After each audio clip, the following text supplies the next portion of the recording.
Welcome to this edition of City Chat with City Magazine. My name's Kilee Harmon, and I'm the general manager for City Magazine. And today we are visiting with our September cover person, Pat Finken, who is the president of Odney. Good morning and hello. Well, thanks for having me to the show today. I appreciate the opportunity. I have to laugh because obviously I didn't dress for the occasion. I thought it was a radio program, so when I showed up and it's TV, you're going to have to take me as I am. So. That's totally fine. Hey, I'm kind of casual. It's a Friday. It's a Friday in the summer in Bismarck. Well, when we're taping it, today we're taping yeah. it, it's Friday, so yeah. So, okay, let's get into this. And I really want to pick your brain. How in the heck did you become the president of Odney? Take me through your life. Well, actually, I was studying, it's a long story and you're going to regret asking the question. I was studying pre-law in college, and I got a part-time job working for a radio station. And one of my mentors, Chet Wrighton, in Minot, North Dakota, and got the bug for really the advertising side of this. I ran the radio stations that I ran for him more like a consulting organization, and moving into the agency business was just a natural trend line for the way that I approached the radio business and the way that I approached advertising marketing over all these years. In 1990, Jim Odney called me, offered me a job, and I told him no, I don't think that I'd be interested in doing that, because at the time my wife and I had talked about either buying a radio station or starting an ad agency. Oh, wow. Well, 2 days later, he called me back, offered me a chance to become a partner in the company. I took him up on it. I moved to Bismarck, brought my family here, and 21 years later, here I am. In 1995, Jim and I had grown the company to a point, especially in Minneapolis or the Minnesota market, where we opened an office in Minneapolis. And at that point, we just decided that he would keep the Minnesota company, I'd keep the North Dakota company. We'd go our separate ways. Not out of any kind of breakup, it's just that we were running like two separate companies. They entirely different client lists, staffs, all those kinds of things.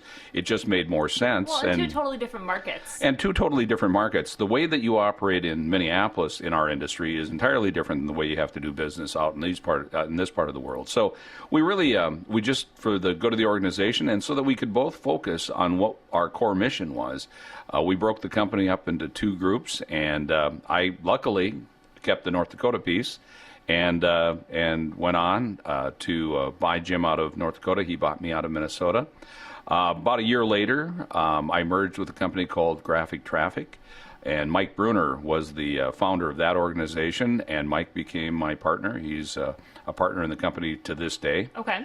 And so that's the evolution that brought us to this point, is that got a fortunate call. Actually, one of the people that worked at Odney in those days knew me, had worked with us while I was at Wrighton Broadcasting up in Minot, recommended that Jim call me, and it all worked out. It's been a great trip. It's crazy how everything does work out in the end, and the people that you know and what doors can possibly open.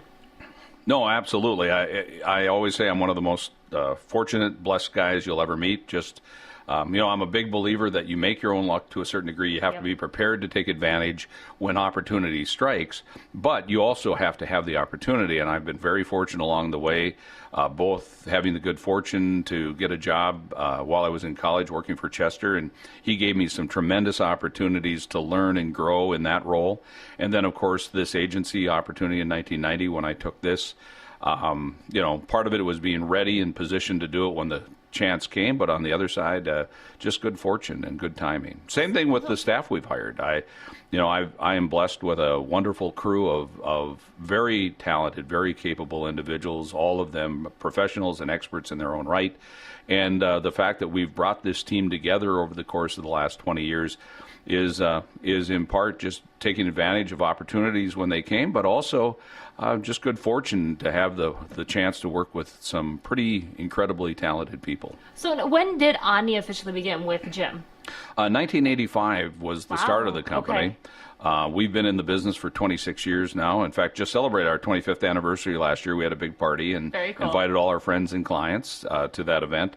But no, it was in 1985. Jim started as a one-person shop.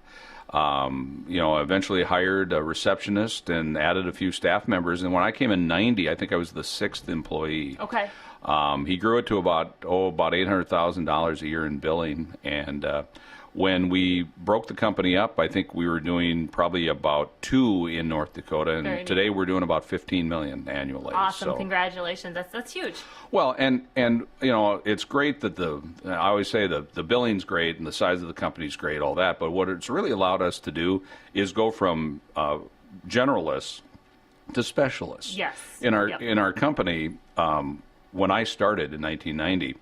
I would work with clients. I'd write copy. I'd even voice some of the ads. Virtually. Well, you do have the radio voice for it. Well, it was all those years in college. Yes, exactly. Doing this, but you would do a little bit of everything. Everybody in the company had to get things done. One of the things that our growth has allowed us to do is to move from that to where now we have people that just specialize in areas. In fact, so much so that we have people that just buy radio, that just buy television, that just buy newspaper or online. That just write the copy. Right, that just write copy, that just do television ads, just print ads. We have an entire division that does online development. We have another division that just does social media. I mean, the level of expertise that we have been able to provide our clients as a result of this growth is really one of the things I'm most proud of. So tell me, you've been in the area in this business for over 26 years. So how has the advertising / marketing world changed? Well, what has been the biggest? I mean, I think I know, but I want to hear from your perspective. Well, no, obviously there's a lot of changes in communications. Technology has really brought a revolution of new media channels for people to use.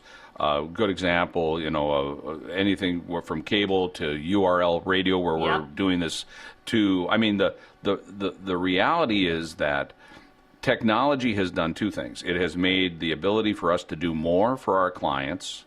Because of, you look back in the printing business, which you're very familiar with, very. How you did printing 20 years ago compared to what you can do today. Exactly. That holds true for not only traditional media, but also for online media, what you're able to do and the ways that you can use the various channels. Really, you're only limited by your creativity. So clearly, technology has changed the landscape. What I find interesting is two things. One is that everybody predicted that radio would kill newspapers and that TV would kill newspapers and radio, and then online would kill everybody. Yep. What we've found in this country is that our ability to absorb and use and seek content, whether it be traditional media or online media, seems to have no limit. The only thing we seem to be, running out of is sleep, because our time spent with media during the course of the day continues to grow at the same time that internet, for example, is growing. Television viewership is growing. So our capacity to use media, whatever format, is just increasing. What the challenges in our industry now is that instead of having 4 or 5 viable mainstream media like we might have had 20 years ago, you have so many more. There's so many different choices, and it really allows you to target more, but with that it also makes it more complex, more difficult, and you have to be experts in those areas.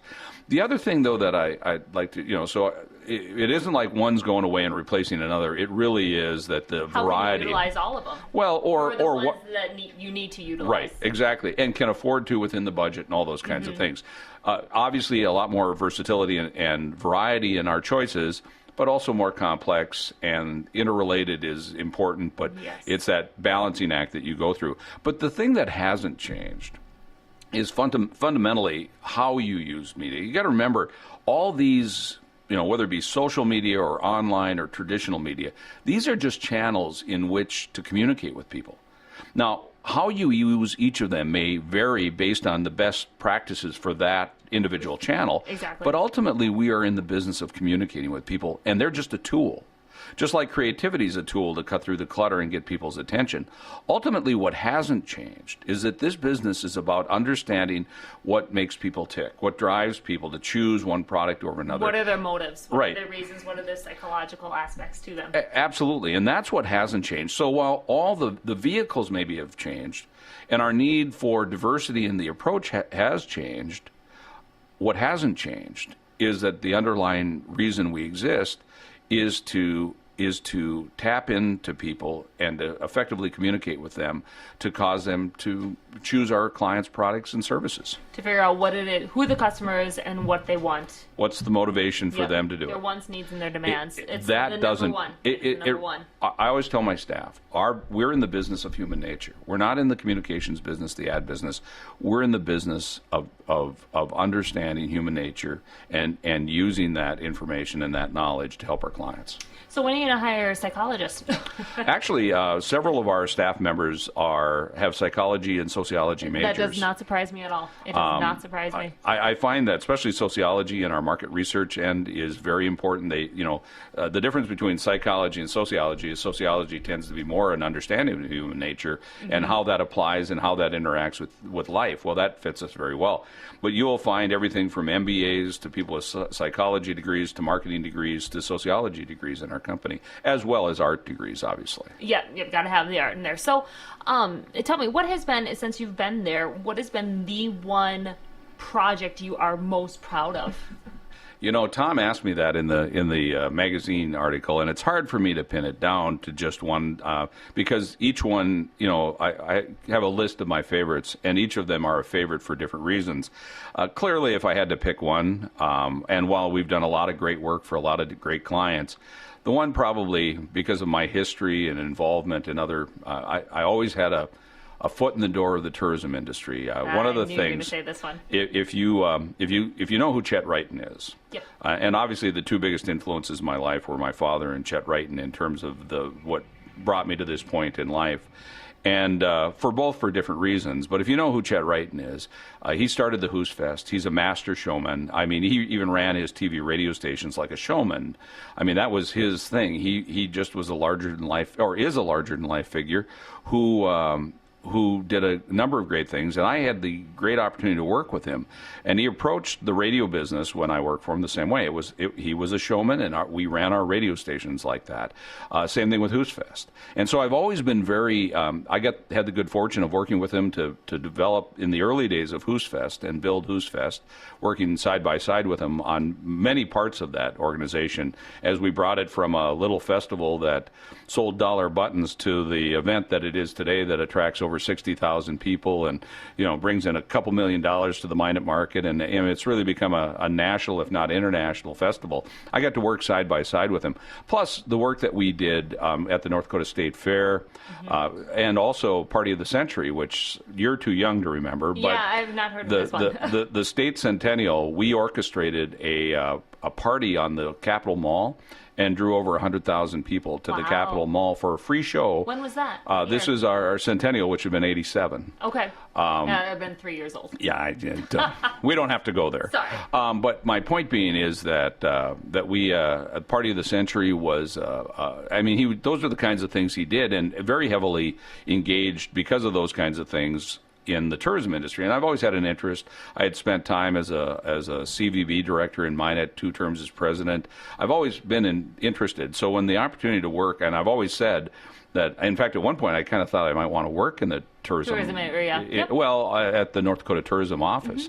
But given the opportunity to work on that account with my background, my interests, is probably one of the more rewarding things. Plus, if you look at just most successful campaigns we've ever done, it would, tourism would have to be one of those that our legendary campaign and that is huge. It is huge, and the way that it's been embraced by the people of this state and by other tourism entities in the state. I mean, it's really been rewarding.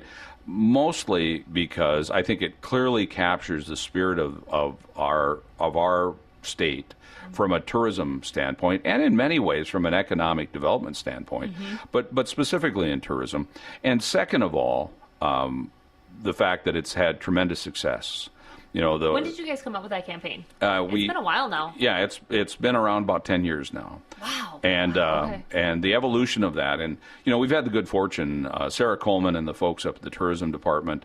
In fact, Sarah this year is up for Tourism Director of the Year for the country. Wow. I did not know that. She's been a great leader and has really helped and been an integral part of developing this vision and growing the vision over the course of time. She's been great to work with, and it really has changed the landscape for the tourism industry. Now, have we done everything we can do? No, there's more to do, and part of that's going to be building infrastructure and continuing to have that presence, especially with what happened this summer and the water problems all over the state.